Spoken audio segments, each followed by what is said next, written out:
Saudara-saudara yang terkasih, Salam Aleihim, salam damai sejahtera. Silahkan nikmati berkat video yang mencerahkan jiwa untuk kemuliaan nama Tuhan, Khalik langit dan bumi.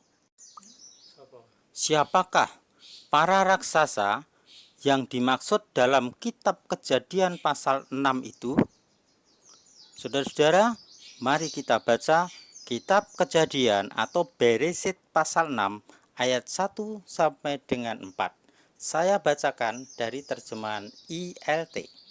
Dan terjadilah ketika manusia di muka bumi mulai berlipat ganda dan anak-anak perempuan telah diperanakkan bagi mereka. Lalu anak-anak Elohim melihat anak-anak perempuan manusia bahwa mereka elok. Maka mereka mengambil istri-istri bagi mereka semua yang telah mereka pilih. Dan Yahweh berfirman, Rohku tidak untuk selamanya akan berperkara dengan manusia yang juga di dalamnya dia itu daging, tetapi hari-harinya akan menjadi 120 tahun. Ayat 4, pada hari-hari itu para raksasa telah ada di bumi, bahkan juga sesudahnya. Ketika anak-anak Elohim menghampiri anak-anak perempuan manusia dan mereka telah melahirkan baginya, mereka adalah orang-orang perkasa yang ada sejak lama, orang-orang yang ternama. Saudara-saudara terkasih, kita perlu memahami di sini kata-kata yang sangat indah. Pada hari-hari itu, di dalam ayat 4 tadi, hari apa itu? Itu menunjukkan suatu masa, saudara, yaitu hari-hari itu menunjukkan pada zamannya Yered. Nah, Yered ke bawah sampai dengan Nuh itu ada sekitar 3 generasi. Nah, pada zaman Yered inilah, saudara-saudara, terjadi peristiwa yang dikatakan di sini. Pada hari-hari itu, para raksasa ada di bumi. Bagaimana kejadiannya sehingga muncul para raksasa ini? Saudara-saudara yang terkasih, mari kita pelajari berikutnya dalam video ini supaya kita menikmati penjelasan dari kitab suci yang sudah menjadi pedoman dan pandangan hidup kita. Selamat menikmati, saudara-saudara. Selanjutnya pada Kejadian 6 ayat 4 tersebut, di samping pada hari-hari itu ada pernyataan anak-anak Elohim. Siapakah anak-anak Elohim itu? Kita lihat, saudara-saudara, sebutan anak-anak Elohim itu menunjuk kepada para malaikat pengawas, malaikat penjaga yang diutus Elohim untuk mengawasi membina manusia.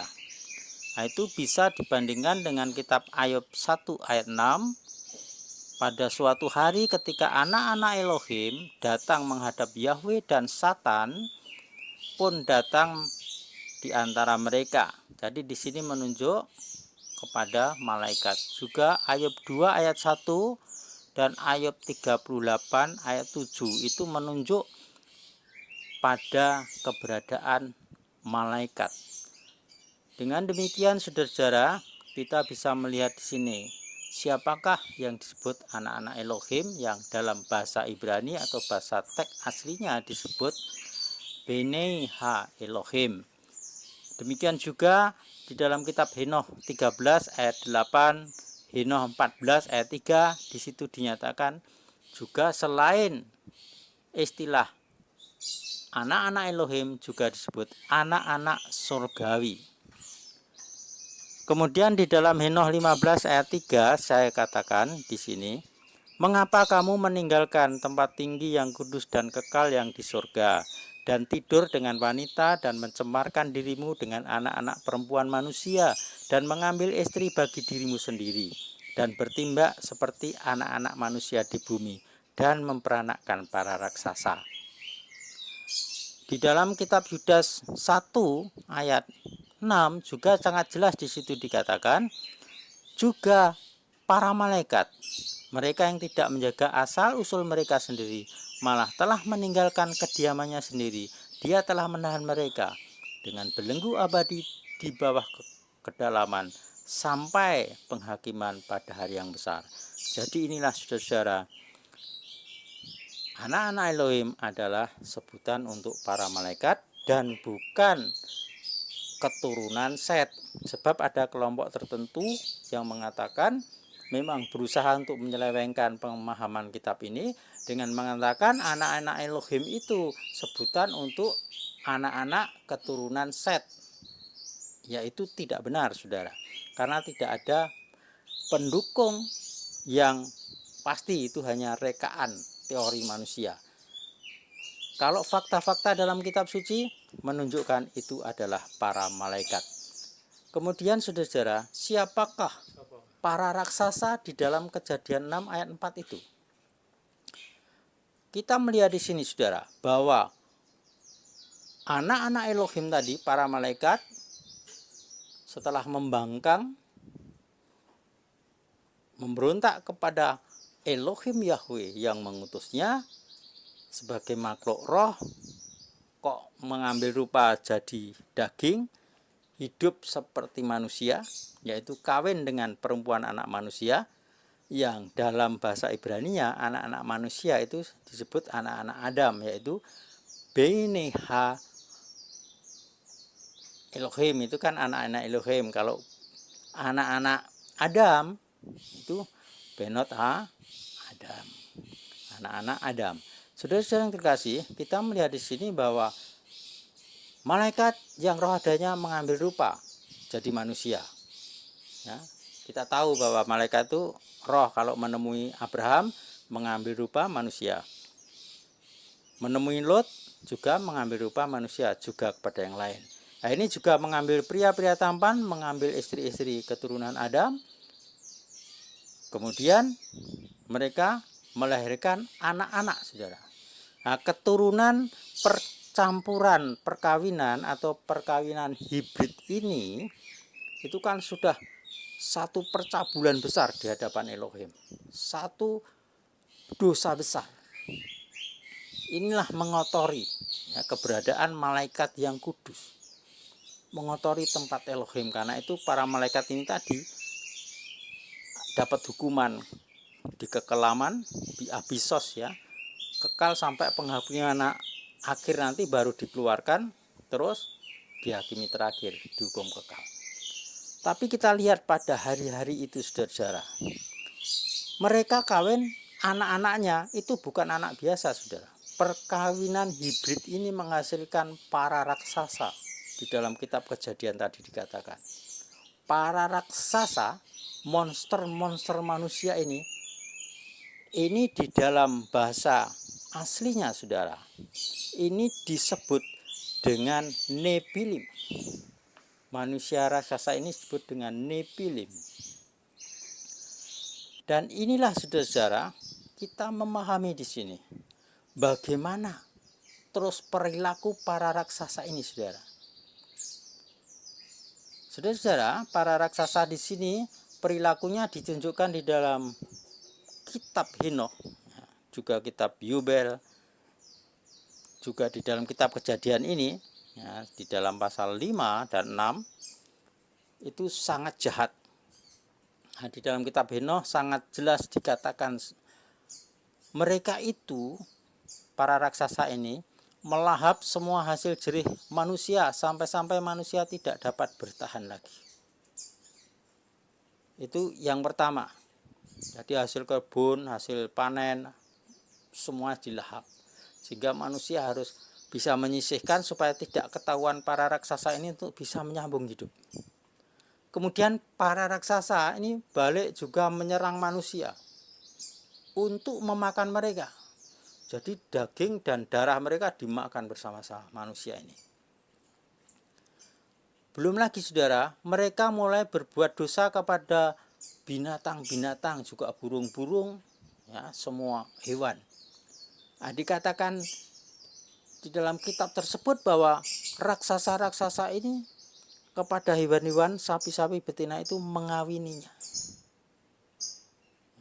Kemudian masih saja di situ, saudara, mereka makan dagingnya. Juga yang dosa besar yang terlihat di sini disebutkan mereka itu setiap membunuh baik manusia atau hewan itu meminum darahnya. Bahkan ada daging yang masih ada darahnya itu langsung dimakan. Ini merupakan dosa besar juga di hadapan Yahweh. Karena apa? Yahweh sangat melarang siapapun makan darah. Makan darah itu artinya daging yang masih ada darahnya. Kemudian melarang siapapun minum darah segala makhluk. Nah, ini para raksasa melakukan seperti ini. Ini disebut sangat jahat. Ya, dan itulah yang membuat bumi mengeluh karena kejahatan para raksasa ini. Karena apa disebut bumi? Karena tanahnya penuh dengan kekerasan, dengan ceceran darah. Segala hasil kebun, hasil panen dimakan raksasa, dirusak. Hewan-hewan yang seharusnya hidup tenang, mereka sesuai bidangnya sendiri-sendiri dikacau balaukan, dilahap. Bahkan ada dibuat kawin campur antar binatang berlainan jenis. Ini adalah tindakan para raksasa itu. Mengapa para raksasa ini bisa melakukan itu, saudara? Karena orang tuanya sudah terkutuk. Bahkan antar raksasa ini saling membunuh, saling memakan daging dan darahnya. Ini di hadapan Yahweh sangat besar. Dan inilah salah satu alasan mengapa Yahweh memandang semua ciptaannya jahat sehingga menghancurkan dengan air bah. Itulah saudara-saudara, para raksasa ini sungguh-sungguh ada. Jadi kalau kita selama ini hanya melewati kejadian pasal 6 ini dengan begitu saja, kita sekarang jelas. Nah, itulah saudara-saudara penjelasan tentang siapakah raksasa yang dimaksud di sini. Jelaslah semuanya. Marilah kita hari demi hari menambah-nambah pengetahuan kita, mencari sumber-sumber kebenaran, dan kami membantu saudara untuk mencari kebenaran dengan video ini. Berbahagialah saudara yang mendengar penjelasan ini, dan berbahagialah saudara yang menikmati firman Tuhan sebagai makanan yang pokok dalam hidup ini.